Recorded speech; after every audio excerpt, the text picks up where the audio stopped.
वंदे मातरम वंदे मातरम वंदे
ओम महाकाल भगवान की ओम भूतनाथ सदानंदा सर्वभूत दयावना रक्ष रक्ष महाभाव शास्त्र तुभ्यं नमो नमः। ये हनुमान जी हनुमान जी वायु पुत्रो महाबल रामेश्वर फल्गुनसुता लिंगाक्षो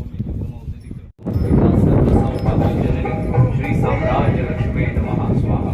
ओम हर त्रिपुर हर भवानी बाला राजा प्रजा मोहिनी सर्वशक्ति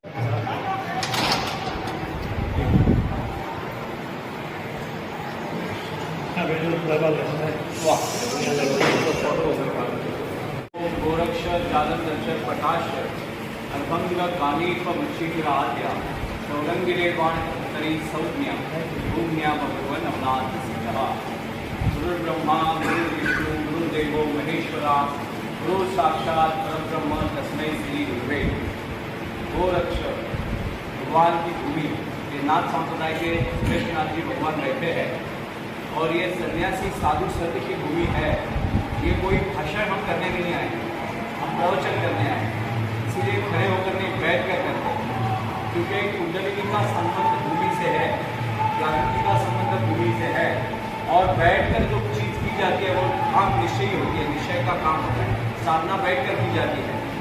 और युद्ध में जाने से पहले जो भगवान शिव के ऊपर महाकाल के ऊपर जो अभिषेक किया जाता है वो बैठ कर किया जाता है कि हमारी जड़ें ना हिले, हमारी जड़ें मजबूत बने बरगद की जैसे। तो ये नाथ संप्रदाय की आप सब अपने आप में शौर्य संपन्न परंपरा के धरोहर के संपन्नता के वारसदार है, वारिस है। आज पूरे भारत में हिंदुओं के ऊपर सांस्कृतिक, धार्मिक और राजनीतिक संकट छाया हुआ है। हमारे ही देश में हमें अपराधी की भावनाओं में ढकेल दिया जा रहा है और मुल्ले जहाँ रास्ते पे दिखे वहाँ कब्रें बनाते छूट गए। ईसाई मतांतरण हो रहा है, हमारे वनवासी क्षेत्रों में घुसकर हमारे भाई बंधुओं को धर्मांतरित करके अपने ही कुल के विरोध में खड़ा किया जा रहा है। तो इसीलिए हिंदुओं में जो आपस की फूट है, जाति की, प्रांत की, भाषा की, वर्ण की और राजनैतिक दलों में बटा हुआ हिंदू इस देश की समस्या है। इस देश की समस्या अजमल कसाब अफजल गुरु बाद में है, पहले समस्या हिंदुओं का आपस में बंटवारा है।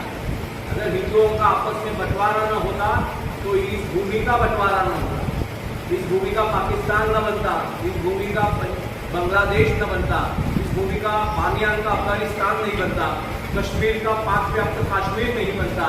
आज जो जिला जिला में प्रभाव क्षेत्र दुष्टों के बने हैं, जो अग्निवीर की परीक्षा को विरोध कर रहे हैं, 17 से 24 वर्ष की आयु में युवाओं को सेना में भेजकर भारत का जो सैनिकीकरण करने की मोदी जी की योजना है, वो योजना हमारे पूर्वों की जो परंपरा रही है पराक्रम की, शौर्य की, उस परंपरा से है।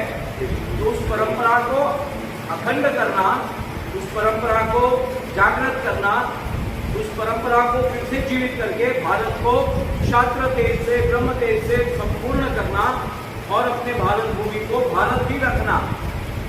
इससे पाकिस्तान फिर से ना बन पाए, क्योंकि आप देखिए, आप सब युवा है, सुरेशनाथ महाराज जैसे महात्मा जो क्रांतिकारी महात्मा है, केवल नामधारी महात्मा नहीं, कोई भेषधारी महात्मा नहीं, अंतरंग से आत्मापूर्ण साधना से वो महात्मा बने हैं। तो ऐसे महात्माओं की कृपा के छत्र छाया तले आप हैं, तो आप समझते हैं, आप सोशल मीडिया के ऊपर देखते हैं दिन प्रतिदिन दुष्टों का भारत के ऊपर, भारतीय सभ्यता के ऊपर अतिक्रमण हो रहा है। हर जगह पे, दिल्ली में देखिए, उत्तर प्रदेश में देखिए, बिहार में देखिए, एनआरसी को, सीए को, जो सीए नाम का कानून आया, आज आप राजस्थान में रहते हैं, राजस्थान का छोटा सा अंग टूटा है, पाकिस्तान में गया है, गुजरात का छोटा सा कच्छ भूमि का अंग गया है, बंगाल आधा गया है, सिंगापुर में गया है, पंजाब आधा गया है। इससे ये दुष्टों की भूमि बनी पाकिस्तान, उसका नाम उन्होंने पाकिस्तान रखा, मगर वास्तव में वो पाकिस्तान बन गया। वहां से जो मूल भूमिपुत्र हिंदू थे उनको निर्धारण किया गया, मारा गया, काटा गया, उनके औरतों के ऊपर अत्याचार किए गए। और यहाँ हमने क्या किया, उन दुष्टों को पाला पोसा और उनकी दुष्टता की शक्ति बढ़ाई हमने। हमारे गलत राजनीतिक निर्णयों के कारण दुष्ट यहाँ बढ़ते गए, यहाँ शक्तिशाली होते गए। आज वो फिर से नए भारत को पाकिस्तान बनाने के चक्कर में है। वो तो बोलते हमारे पुरखों की गलती है कि आधा भारत लिया, पाकिस्तान बना दिया, हमको तो पूरा हिंदुस्तान चाहिए। कोविड-19 का विषाणु जो होता है, कोविड-19 बीमारी जो होती है, वो 14 दिन या 21 दिन में निकल जाएगी, मगर ये जो है पीढ़ियों से हमें 1400 वर्ष से हमें पीड़ा दे रहे हैं, हमें अपमानित कर रहे हैं। हमारी सभ्यता संस्कृति को उच्चाटन करने का जिन्होंने षड्यंत्र किया है, वही दुष्ट आज फिर से भारत के सामने नई नई समस्याओं को खड़ा कर रहे हैं। किसान आंदोलन के समय हमने देखा कि सिखों के भेष में मुसलमान आंदोलन में होते थे और ट्रैक्टर फौजियों के ऊपर, उनके ऊपर चढ़ा देते थे। वो किसान आंदोलन नहीं था, आंदोलन का मुखौटा, चेहरा लगाया हुआ था किसान आंदोलन। वास्तविक वो देशद्रोहियों का आंदोलन था। किसानों को बहकाया गया। कभी विद्यार्थियों के नाम पे अफजल हम शर्मिंदा है, तेरे कातिल जिंदा है, अफजल गुरु नाम का जो देशद्रोही जिसने अपने भारत के संसद भवन के ऊपर हमला किया था, उसकी फांसी सुप्रीम कोर्ट ने तय की थी। और सुप्रीम कोर्ट के विरोध में भी नारे लगा दिया है कि अफजल हम शर्मिंदा है, तेरे कातिल जिंदा है। जो अफजल गुरु इस भारत की देवभूमि कश्मीर को पाकिस्तान बनाना चाहता था, वो अफजल गुरु इनका बाप बन गया, उनका दादा नाना बन गया, और भारतीय जो शहीद हुए, हुतात्मा हुए सैनिक है, उनका रक्त व्यर्थ गया। तो इसीलिए हम पूरे देश भर में घूमकर, मैंने कई पुलिस कर्मियों को मिला, कल साहब जी भी मिले हमको पुलिस वाले, हमने देखा कि पुलिस रिटायर होने के बाद सब असली बातें बोलते हैं। जब तक प्रोटोकॉल में रहते हैं उनको बोलना नहीं आता है, मगर जब उन्होंने फील्ड पे क्या देखा प्रैक्टिकल, उन्होंने कैसे पुलिस को मारने वाले जमात को देखा है। कोई हिंदू समाज का आदमी पुलिस के ऊपर 99% हाथ नहीं उठाता है, क्योंकि उसे पता है कि हमारे देश के रक्षा करने वाली यंत्रणा है, इसे खत्म नहीं करना है। मगर जब कोविड-19 में देखा हमने कि कुछ मोहल्ले ऐसे थे जो पुलिस को ही पीट रहे थे, सीए एनआरसी के विषय में देखा हमने, तो हम सभी नाथ भगवान के धुनी पे बैठे हैं। ये धुनी गोरक्षनाथ भगवान की धुनी है।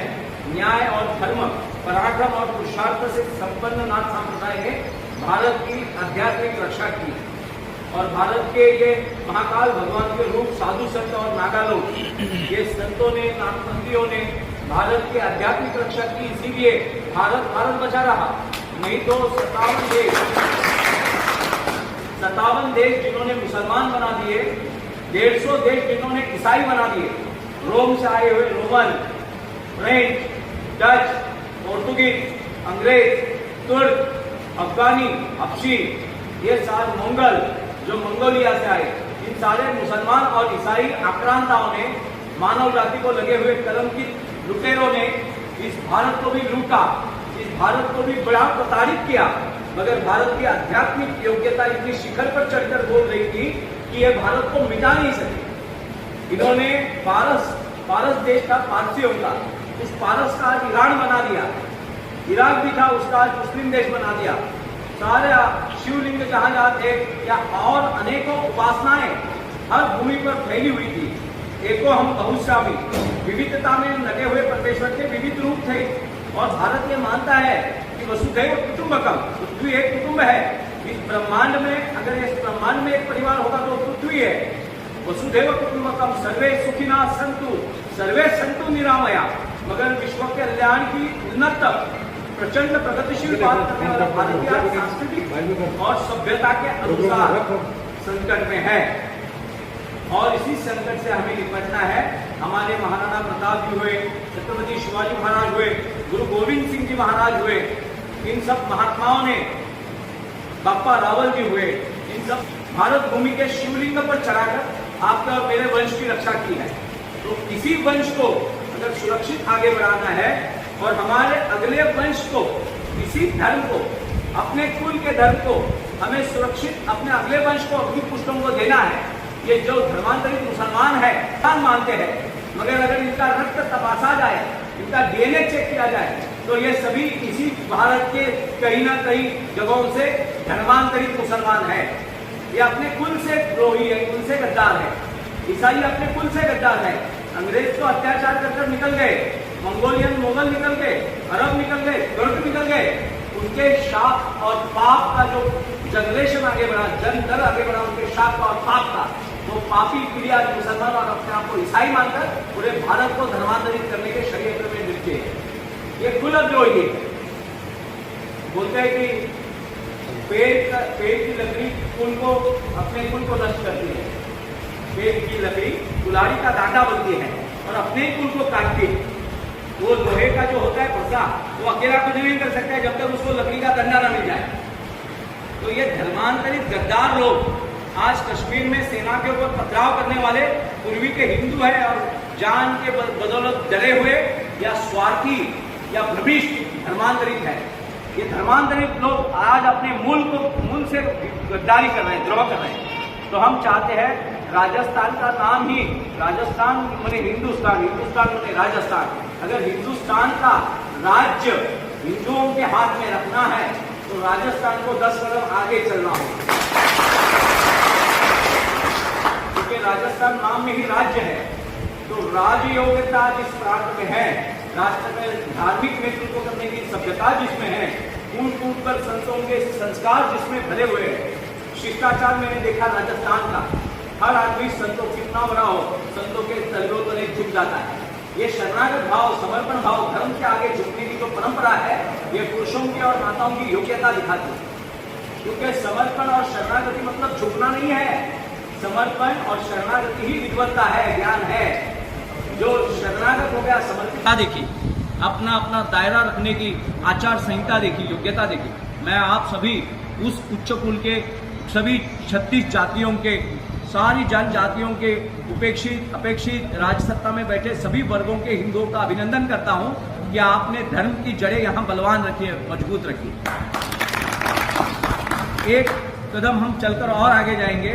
भविष्य में हम जातियों में बटे हिंदुओं को एकत्रित करेंगे, क्योंकि आपस की फूट जगत की लूट है। हमने देखा कि पाली में हमें कुछ यहाँ कलाकार मिले थे, क्या नाम था उनका? दिनेश नाम के एक बड़े कलाकार है जो अच्छे खासे कलाकार है, पूरे भारत भर में घूमते हैं। उन्होंने कहा कि अभी 5-10 सालों से हमने देखा कि हम मियाओं का दबदबा बनने लगा है। हमारे जो हिंदू आपस में जोड़ रखते थे, वो आपस में बंटने के कारण, राजनीतिक जातियों के कारण, प्रांतों के कारण, पंथों के कारण, राजनीतिक भाषाओं के कारण नेता तो अपना अपना काम निपट के चले जाते हैं। कब्रिस्तान में रोशनाई कर दी है और हमारी गलियों में अंधेरा है। तो हमें ऐसा करना है कि हिंदू एक हो जाए, हिंदुओं को केवल हिंदुओं की भाषा समझ में आ जाए। अंगूठे को ठेंच लगती है तो आंखों में पानी आता है। अंतर दूर है मगर अंदर की चेतना एक है।